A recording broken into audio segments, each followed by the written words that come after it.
So here's my triplo. We talked about it downstairs. We tap the top that's the mate to this. It's a Let's top, and it's relatively soft, not super stiff. The top of this one is braced with Adirondack, which, as I mentioned, is quite soft. I'll just give you a sense of the sound of the different registers.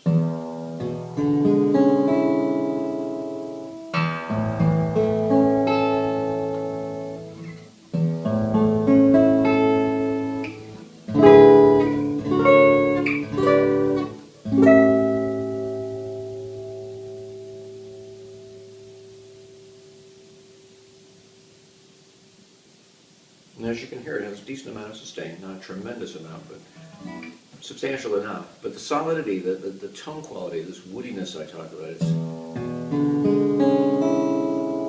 it's that lack of extra crispness that most modern guitars have that's missing. So this is sort of a cross between a vintage sound, which I'll also play later on, and a modern guitar. And it's the hybrid.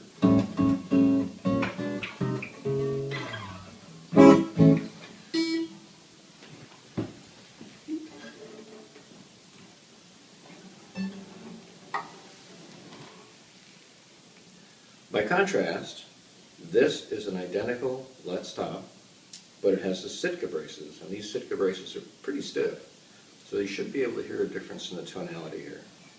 Again, the low, mids, and highs.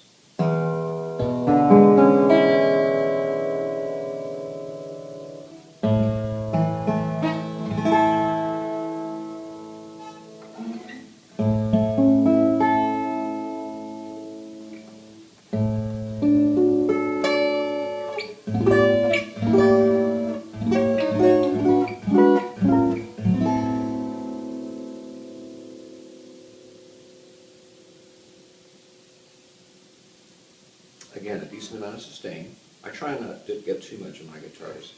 It's just a choice I make. But in terms of the voicing, you can hear I think you can hear the extra articulation, that extra little edge, the brightness, the top.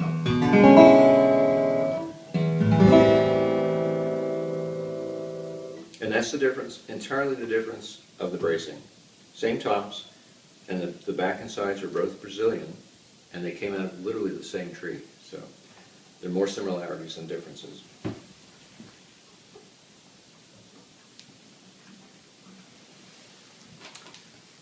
Now here's the difference between the rosewood sound and a maple back and sides. Again, same top, same Sitka bracing. They're both exactly the same model. They're both 0012 frets. Let's see if we can hear a difference.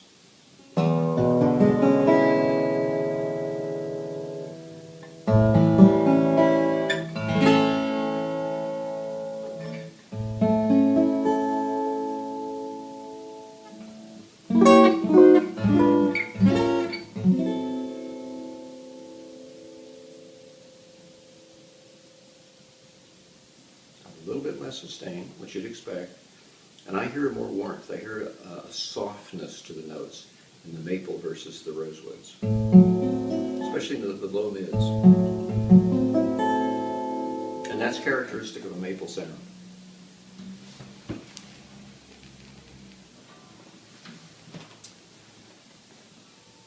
And now, the coup de grace. This is a 1934, all original, Gibson LOO. It weighs, a little more than a couple of postage stamps, and it's a mahogany back and sides, Adirondack top, which is somewhat collapsed, extremely tiny knife-style Gibson bracing, that triangular bracing I talked about. Very different tonality. This is actually an exceptional Gibson. Let's hear the difference here.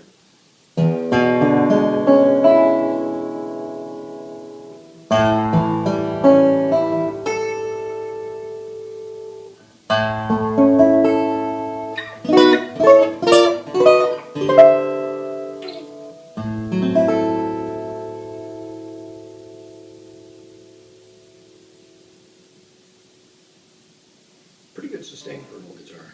But do you hear that difference, that there's a percussive quality, especially at the bottom end of this? It's not really a sweet sound.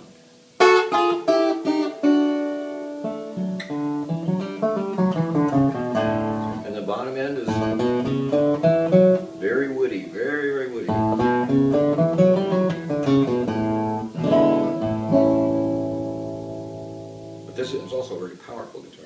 This is very characteristic of the period, the 30s, early 30s Gibsons.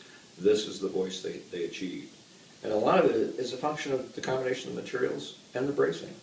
There's nothing really special about the guitar. It's very lightly built, but the materials impart that voice